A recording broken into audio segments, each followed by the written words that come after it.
Good morning students. आज का topic है प्रथम कोटि की अवक्रिया। हमने बेटा आपको पिछली वीडियो में कोटि पढ़ाई थी, ठीक है ना, जिसमें हम लोग आपको कोटि की परिभाषा और उसमें से उसके प्रकार में एक प्रकार पढ़ाया था, उसका नाम था शून्य कोटि की अवक्रिया। उसका समीकरण लिखाया था, उसके लक्षण बताए थे मैंने आप लोगों को, ठीक है ना। अब हम लोग बात करते हैं प्रथम कोटि अवक्रिया, फर्स्ट ऑर्डर रिएक्शन। प्रथम कोटि की अवक्रिया, प्रथम कोटि की अवक्रिया देखा हम लोग बेटा। इसमें हम लोग क्या पढ़ने वाले हैं बेटा? सबसे पहले what is the definition of first order reaction, यानी प्रथम कोटि अवक्रिया की परिभाषा क्या है। तो देखिए, मैंने आपसे कहा था अगर हमें समीकरण पता हो यानी वेग नियम पता हो हम लोग किसी अवक्रिया का, तो हम लोग उसका परिभाषा उसकी हम लोग बना सकते हैं। जैसे मान लो हमने इसका वेग नियम लिखा, दर बराबर के ए रेज़ टू दी पावर में लिखा हुआ है ना। इसका मतलब क्या है, ये प्रथम कोटि की अवक्रिया है। इसका मतलब क्या है कि देखिए, किसी अवक्रिया की दर नियम में या दर समीकरण में सांद्रता पदों की घातों का कुल योग कितना होगा? अगर एक होता है तो वह अवक्रिया क्या कहलाती है? प्रथम कोटि की अवक्रिया कहलाती है। या हम सीधी एक बात करें, देखिए समीकरण में ये पता है कि प्रथम यानी वह समीकरण, यानी कि हम कहें कि जिस समीकरण में जिस अवक्रिया में दर अनुक्रमानुपाती होती है अभिकारक की सांद्रता को, यानी जिस अवक्रिया में दर अभिकारक की सांद्रता कैसी होती है? अनुक्रमानुपाती होती है, उसे हम लोग क्या कहते हैं बेटा? प्रथम कोटि अवक्रिया समीकरण कहते हैं। अनुक्रम लगाएंगे, क्या लगाएंगे? बराबर लगाएंगे, मस्त लगाएंगे के, और क्या आ गया? ए। देखो ये और ये सेम ही तो बेटा बिल्कुल है ना। उसे हम लोग कहते हैं प्रथम कोटि अवक्रिया की परिभाषा, ठीक है बेटा। और वेग नियम से आ गया कि दर बराबर के जो हमारे पास अभिकारक है उसकी घात हम क्या रहेंगे? एक, ठीक है बेटा। अच्छा, इसके बाद में कुछ एग्जाम्पल्स हम लोग पढ़ते हैं कि प्रथम कोटि अवक्रिया के उदाहरण क्या क्या है। देखिए, पहला एग्जाम्पल बेटा उसका है 2N2O5, यानी कि नाइट्रोजन पेंटाऑक्साइड को हम लोग अपवर्तन करेंगे, टूटेगा ये 4NO2 में प्लस किसमें? O2 में, एक टूट गया। दूसरा है बेटा, इसका हम लोग दर लिखे, क्या आएगा? दर बराबर के N2O5 की पावर कितनी आएगी बेटा? 1 आएगी, ठीक है बेटा। इतना सब लोग क्लियर होगी सब लोगों को। इसके बाद में सेकेंड एग्जाम्पल देखेंगे इसको। सेकेंड एग्जाम्पल इसका है 2H2O2 वाला, 2H2O2 यानी हाइड्रोजन पेरोक्साइड का अपवर्तन करेंगे हम लोग 2H2O में प्लस O2 में। अगर इसका हम लोग दर समीकरण निकाल रहे हैं तो क्या आएगा? दर बराबर के H2O2 की पावर 1। क्लियर। अगर हम तीसरे एग्जाम्पल हम लोग अगर बात करते हैं तो तीसरा एग्जाम्पल हमारा आता है NH4NO2 वाला, NH4NO2। इसका हम लोग विघटन करते हैं तो ये टूट जाता है N2 में प्लस H2O में। इसका दर में डिपेंड क्या आएगा? दर बराबर के NH4NO2 की पावर कितनी? 1। बात करें तो लोगों को ऐसे ही हम एग्जाम्पल लिखे RA रेडियम। रेडियम का क्रमांक होता है 88 और गड्ढा में क्या हो जाए? 226। इसका हम नाभिक की विखंडन क्रिया करते हैं इसकी हम लोग, ठीक है ना। तो विखंडन क्रिया में क्या होता है? क्या बनता है? रेडॉन बनता है Rn, और जिसका क्रमांक होता है 86 और इसका क्रमांक होता है 222। तो क्या बचा? 86 और 2 88, यानी कि He2 और यहाँ कितना बचा? 4, ठीक है बेटा। ऐसे कुछ एग्जाम्पल्स हैं। एक और एग्जाम्पल है, इसका भी कितना आएगा? दर बराबर के RA की पावर 1, ठीक है ना। एक और एग्जाम्पल है C12 H22 O11 plus H2 gets C6H12O6 plus C6H12O6। यहाँ पे इसकी संपत्ति कितनी रहेगी? 1 होगी, और इसकी कितनी होगी? 0। टोटल योग कितना हो गया? 1 हो गया। तो हम लोगों ने यही देखना है कि अगर जो समग्र योग आ रहा है वो समग्र योग कितना चाहिए? दर समीकरण में 1 आना चाहिए। तो वो अवक्रिया कैसी होती है? प्रथम कोटि अवक्रिया होती है, ठीक है बेटा। इसके बाद में हम लोग बात करते हैं आगे प्रथम कोटि अवक्रिया का वेग समाकलित समीकरण। वेग समाकलित समीकरण देखें हम लोग। तो देखिए हमें पता है कि हमारे पास कोई एक गिब्स उत्पाद है। क्या हम लोगों के पास कोई एक गिब्स उत्पाद, इसमें बेटा हम लोग क्या देखते हैं कि हमारे पास t=0 पर यहाँ पर कुछ अभिकारक है, इसकी बराबर यहाँ पर t का 0 कितना बनेगा, 0 बनेगा। t बराबर t बनेगा, तो जानते हैं x खर्च होगा, यहाँ पर x बनेगा। अब हम दर की बात करते हैं, दर क्या होती है dx/dt। दर क्या होगी dx/dt होती है, बराबर t लगाएंगे, सामता कितनी है, खर्च खर्च की हमारी a-x। ठीक है बेटा, दोनों ओर हम लोग क्या करेंगे, समाकलन करेंगे। समाकलन करने पर समाकलन सब लोग पढ़े होंगे, नहीं पढ़े होंगे आप लोग इनका पढ़ लेंगे। मैं तुम्हारे आचार्य जी आपको पढ़ाएंगे समाकलन कैसे किया जाता है, ठीक है ना। थोड़ा देखिए इसका नाम क्या करते हैं, थोड़ा जो एक्स एक्सरसाइज कर रहे हैं ना उनको एक साथ रख लो, और वैसे वैसे फालतू है ना उनको क्या करो एक साथ फेंको, कॉन्स्टेंट बोलते हैं ना उनको एक साथ फेंको।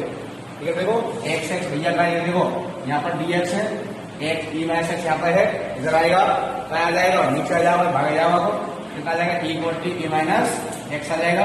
इसका इंटीग्रेशन हम लोग करना है, बराबर यहाँ कितना है t और k dt, इसका हम लोग इंटीग्रेशन करना है। ठीक, यहाँ पर कांस्टेंट होता है, कांस्टेंट चीज का इंटीग्रेशन नहीं होता है। ठीक है, यहाँ तक हो गया। इसके बाद में हम लोग क्या करना है, लिमिट लगानी है। इसमें लिमिट कैसे लगाई जाती है, यानी कि कौन सी वैल्यू कहाँ से कहाँ तक लाई करती है। हमेशा याद रखो दो लिमिट होती है, एक अपर लिमिट और एक लोअर लिमिट। लोअर लिमिट जो होती है वो छोटी होती है, अपर लिमिट होती है वो हमेशा बड़ी होती है। हमारा जो समय था बेटा, उस समय कहाँ से कहाँ तक लाई कर रहा था, 0 से लेकर के t समय तक। अपर लिमिट t और लोअर लिमिट 0। ठीक है ना, अपर लिमिट लोअर लिमिट हो गई, यानी हमेशा ध्यान रखो जो अपर लिमिट होती है, ऊपर लिमिट जो होती है, अपर लिमिट जो बोलते हैं वो हमेशा बड़ी होती है, और लोअर लिमिट होती है हमेशा छोटी होती है। इसके बाद में हमारी जो सांद्रता है कहाँ से कहाँ कर रही है, 0 से लेकर के पहले 0 थी, फिर कितनी बनी, x बनी, तो x जो बनाया ज्यादा रहा होगा, x से 0 कितना हो गया। इसका हम लोग इंटीग्रेशन करेंगे, तो इंटीग्रेशन आप कैसे पढ़ाएंगे आप लोगों को, मैं सॉल्व कर दे रहा हूँ सीधा। फॉर्मूला आएगा k बराबर k का वैल्यू, यानी कि सॉल्व करके पूरा क्या आएगा, k बराबर 2.303 upon t log 10 base a minus x। तो ये निकल के समीकरण आपका निकल के आएगा। इसे मतलब बता दूं आपको कौन क्या है, यहाँ पर t आप जानते क्या है, यहाँ पर वेग स्थिरांक है, t यहाँ पर वेग स्थिरांक, यहाँ पर t वाला क्या है, यहाँ पर समय है, यहाँ पर a क्या है, अभिकारक की प्रारंभिक सांद्रता, अभिकारक की प्रारंभिक सांद्रता है यहाँ पर a, और a माइनस एक्स यहाँ पर क्या है, यानी कि जो शेष सांद्रता रह गई, a माइनस एक्स यहाँ पर क्या है, शेष सांद्रता, शेष सांद्रता है। और x की हम बात करते हैं, यहाँ पर x क्या है, यहाँ पर आपको कि हमको b और x समझना पड़ेंगे, तो x यहाँ पर क्या है, यानी कि x यहाँ पर ये है जो उसकी खर्च हुई सांद्रता है, इतनी बनी उतनी तो खर्च हुई, x खर्च हो रही है, तो x की अगर बात करो तो खर्च हुई सांद्रता, और e माइनस एक्स की पूरे की बात करो तो इतनी शेष रही हुई सांद्रता। ठीक है बेटा, तो समाकलन करने के बाद निकल के आया, यहाँ पर बता दिया यहाँ पर कौन क्या चीज है। ठीक है बेटा, अच्छा इसके बाद में आगे हम लोग बात करते हैं प्रथम कोटि अभिक्रिया के लक्षण। बेटा समीकरण आप लोग याद रखेंगे, इसके बड़े क्वेश्चन आते हैं, क्वेश्चन करवाऊंगा भी मैं आप लोगों को। ठीक है ना, फिलहाल अभी आप लोग देखेंगे प्रथम कोटि अभिक्रिया के लक्षण, यानी कि लक्षण क्या होते हैं। हम लोग नंबर पहला कि प्रथम कोटि अभिक्रिया का जो प्रथम कोटि अभिक्रिया जो होती है वो निम्न समीकरण का पालन करती है। कौन समीकरण का, अभी निकाल कर मैंने t बराबर 2.303 upon t log 10 base a minus x, इस समीकरण का पालन करती है, क्योंकि ये समीकरण क्या है, प्रथम कोटि अभिक्रिया का समीकरण है। अच्छा दूसरा हम लोग करते हैं कि प्रथम कोटि अभिक्रिया के लिए वेग स्थिरांक होता है k, बताया था मैंने आप लोगों को, का मान कोटि पर निर्भर करता है ना, तो प्रथम कोटि अभिक्रिया k का मान है ना, k का मान इसके लिए क्या होता है, प्रति समय होता है, प्रति समय नंबर। ठीक है बेटा, अच्छा थर्ड पॉइंट की हम लोग बात करें कि क्या प्रथम कोटि की जो अर्धआयु होती है, यानी प्रथम कोटि अभिक्रिया के लिए जो अर्धआयु होती है, अर्धआयु आपको प्रवाह से पढ़ाएंगे हम आप लोगों को। अर्धआयु बोलते हैं टी हाफ का मतलब होता है कि अभिक्रिया मान लो 10 सेकंड में हो रही है, तो हम बात कर रहे हैं 5 सेकंड की, कि 5 सेकंड बाद जो समय होगा उसको बोलेंगे हम अभिक्रिया की अर्ध आयु। दर्शाते हैं पूरी आयु को दर्शाते हैं टी से, समय को दर्शाते हैं हम लोग टी से, और आधे समय को दर्शाते हैं हम टी हाफ से, यानी इसको बोलते हैं हम लोग अर्ध आयु। ठीक है बेटा, अभी अर्ध आयु की पूरी परिभाषा आएगी और समझाएंगे आपको, ठीक है ना। थोड़ा अर्ध आयु क्या होता है? अर्ध आयु प्रारंभिक सांद्रता पर निर्भर नहीं करती है प्रथम कोटि अभिक्रिया के लिए, क्योंकि फॉर्मूला होता है टी बराबर 0.693 अपॉन के। टी बराबर क्या होता है? 0.693 अपॉन के। ये फॉर्मूला आगे, इस फॉर्मूले कहीं भी अंतकारक की सांद्रता नहीं है प्रारंभिक, ठीक है बेटा, इसलिए इसको निर्भर नहीं करता है। अगली बात आती है ग्राफ की। अगर हम लोग ग्राफ पूछे लॉग, अगर हम ग्राफ पूछे हम लोग e upon e minus x, e upon e minus x और समय t के मध्य, ठीक है बेटा। अगर हम लोग ग्राफ खींचते हैं तो हम लोगों को एक सीधी रेखा प्राप्त होती है। इस तरह से कई बात होती है हम लोगों को बिल्कुल एक सीधी रेखा। मैंने आप लोग ग्राफ खींचना बताया था शून्य कोटि की अभिक्रिया में किस प्रकार ढाल निकालते हैं, वो हम लोग निकालते हैं, उस प्रकार उसी हिसाब से इसको आप खींच के देखें, ठीक है। अगर फिर भी ग्राफ समझ में नहीं आता है कि ये ग्राफ किस तरह से खींचा, तो आप उसे कॉल कर सकते हैं या टेस्ट बुक पे पूछ सकते हैं कि ये ग्राफ किस तरह से आया, यानी ग्राफ किस तरह से आता है, ठीक है बेटा। ये आता है यार, यह चीज सब लोगों को क्लियर हो गई। अगली बेटा हम लोग बात करते हैं अर्ध आयु की। अभिक्रिया की अर्ध आयु क्या होती है? हाफ फ्रैक्शन, यानी कि अभिक्रिया की अर्ध आयु।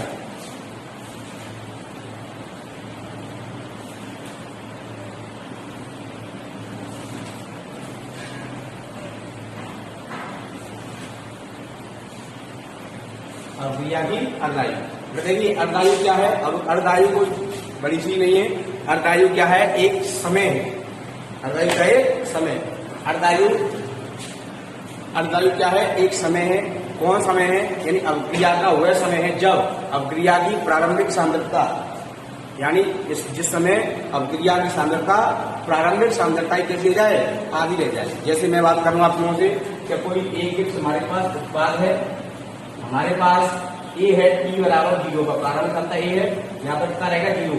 टी बराबर टी हाफ पर, यानी कि अर्ध आयु पर। अर्ध आयु पर ये जो हो जाएगा ए, वो कितना रह जाएगा? e/2 रह जाएगा, यानी इसमें से e माइनस e/2 चला जाएगा। e/2 यहाँ कितना बनेगा? e/2 बनेगा, यानी इससे जो हमारा सांद्रता है वो उस समय कितनी जाए? आधी रह जाए। उस समय को हम कहते हैं क्रिया की अर्ध आयु, ठीक है ना। अर्ध आयु को दर्शाते हैं टी हाफ से, स्मॉल टी और सफिक्स में 1/2, इसको लोग दर्शाते हैं टी हाफ से, ठीक है ना। अब बात आती है अर्ध आयु, लोड कर ली। अब अर्ध आयु के लिए और प्रथम कोटि अभिक्रिया समीकरण हमने पढ़ा, उसमें क्या संबंध होता है? यानी कि हम संबंध पढ़ेंगे वेग स्थिरांक में, वेग स्थिरांक व टी हाफ, यानी कि अर्ध आयु में संबंध। अर्ध आयु में संबंध क्या संबंध होता है? ये संबंध निकलेगा प्रथम कोटि अभिक्रिया के संबंध से, ठीक है बेटा।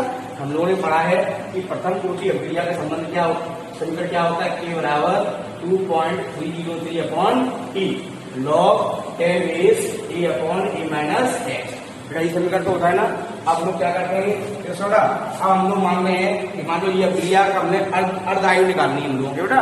तो जब अर्ध आयु निकालनी पड़ेगी, इसका मतलब क्या है? हमारे समय टी है, उस टी की जगह पर हम क्या रखेंगे? टी हाफ रखेंगे। टी हाफ और जो सांद्रता हमारी खर्च हुई, तो एक्स हमारी खर्च हुई है, उसके स्थान पर हम लोग कहेंगे एक्स की जगह स्थान पर हम क्या रखेंगे? e/2, क्योंकि समय आधा हुआ तो सांद्रता भी आधी खर्च होगी। इतना हम लोग रखेंगे, इतना रखने का, ठीक है ना। और सब लोग देखें के बराबर 2.303 अपॉन टी के स्थान पर क्या रखना है हम लोग को? टी हाफ लॉग 10 बेस ए की वैल्यू तो सेम ए रहेगी अपॉन यहाँ पर a माइनस e/2, ये आ जाएगा के बराबर 2.303 upon T half log 10 base a/2। इसे ये कैसे लाओ? क्या रहेगा? के बराबर 2.303 बटे टी हाफ बराबर लॉग कितना आ गया? 10 बेस 2, यानी लॉग 2। लॉग 2 का मान आप जानते हैं, लॉग 2 का मान कितना होता है? लॉग 10 बेस 2 का मान होता है 0.3010, ये वैल्यू होती है। तो यहाँ पर देखिए हम लोग क्या होगा? ये आ जाएगा के बराबर 2.303, के बराबर 2.303 -2.03 upon P half into log one कितना होता है 0.30 इसका ऐसे हम मल्टीप्लाई करेंगे निकल के आएगा 0.693 बट्टे T हाफ। ये इक्विपमेंट मैंने आप लोगों को भी बताया था कहाँ पे प्रथम कोटि अभिक्रिया के लक्षणों में बताया था वाला के बराबर 0.693 आपने करके आया था। ठीक है ना, यहाँ तक क्लियर हो गया। अब हम लोग पढ़ेंगे इसके ऊपर एक डिपेंड क्वेश्चन, यानी एक क्वेश्चन इस तरह से इसके किस प्रकार से होते हैं तो क्वेश्चन आप एक बार और देख लेंगे बेटा, इससे प्रथम कोटि अभिक्रिया हमारी बिल्कुल एक तरह से कंप्लीट हो जाएगी। जैसे मान लो मैंने आपको क्वेश्चन दिया कि एक प्रथम कोटि अभिक्रिया का अर्धायुकाल T हाफ का मान आपको दिया है कितना 60 मिनट मैंने आप लोगों को दिया के साथ 60 मिनट है 60 मिनट है। प्रथम कोटि अभिक्रिया के लिए अर्धायुकाल कितना है 60 मिनट। आपसे उसने पूछा है बताइए कि अभिक्रिया को कितने समय में 90% पूर्ण हो जाएगी, कितने समय में, यानी कब से T की वैल्यू पूछिए। काफी लोग उसका बहुत ज्यादा क्या करते हैं T हाफ 60 मिनट तो T का मान निकालना है कितने समय में 90% पूरी हो जाएगी, गुणा कर लेंगे, स्टेशनरी लगा देंगे बेटा, ऐसा नहीं होता है। ठीक है ना, रिएक्शन हो रही है बेटा, वो हम पीला और सिंगी खरीदे मार्केट से बेटा। तो क्या करें हम लोग, इसके लिए हमें दिया है T हाफ का मान कितना दिया है 60 मिनट, हमें पहले निकालना पड़ेगा इसके लिए K का मान, क्योंकि K में और T में हम लोग संबंध पढ़ा है, तभी तो प्रथम कोटि अभिक्रिया बजाएंगे ना हम लोग। तो क्या करेंगे, फॉर्मूला लगाएंगे K बराबर 0.693 बट्टे T हाफ, तो ये आ जाएगा 0.693 बट्टे T हाफ का कितना है 60, तो ये 60 आ गया। यानी इसको जब लोग सोल्व करेंगे तो इसका मान आ जाएगा 0.0115, इसका मात्रक मिनट था, उसका आ जाएगा प्रति मिनट, कितना आ जाएगा प्रति मिनट। तो देखिए फॉर्मूला दिया हुआ है। ठीक है, तो अब हम लोग क्या करेंगे, अब K का मान हम लोगों के पास आ गया, तो K का मान कितना है। ठीक है ना, अब लगाएंगे हम लोग प्रथम कोटि अभिक्रिया समीकरण, प्रथम कोटि अभिक्रिया समीकरण।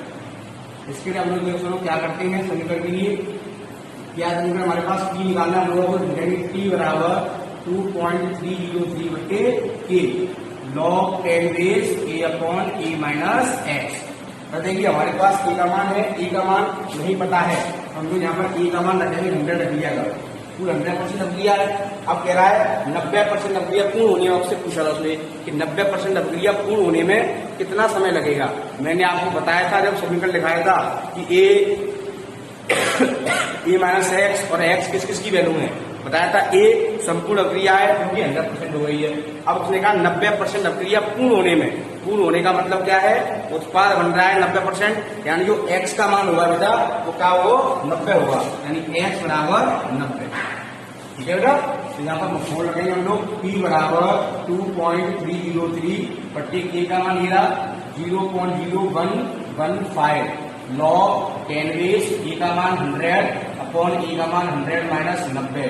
सोल्व हो गया, ये कितना आ जाएगा आपका, मैं यहाँ सोल्व कीजिएगा उसको, T बराबर 2.303 अपॉन T बराबर 2.303 अपॉन A का मान कितना है 0.0115 इंटू 100 बट्टे 100 बाई 90 कितना हो जाएगा 10 10 100, यानी हो जाएगा log कितना आ जाएगा log 10 की घात 2। ठीक है बेटा, सॉरी एक मिनट, कितना 10 आ जाएगा 100 में 90 10 बचेंगे और 10 100 log 10 बचेगा 10 बेस 10, आ जाएगा T बराबर 2.303 अपॉन 0.0115 इंटू, अब थोड़ा log 10 है ना, यानी कि log 10 की वैल्यू कितनी होती है 1 होती है, इसका अगर जो इसमें भाग देंगे थोड़ा भाग देके आपका आंसर आएगा 1.99, यानी 199 मिनट आएंगे, 199 मिनट। ठीक है, हम लोगों ने समय निकाल लिया, आपको अर्धायुक दी गई है, आपसे समय पूछा था तो पहले हमने मान निकाला K का मान निकालने का समीकरण लगाया, समीकरण का मान में K का मान हमेशा 100 रखते हैं हम लोग, और कितना खर्च हो रहा है वो x का मान होता है, कितना कंप्लीट हो रहा है वो x का मान रखते हैं हम लोग।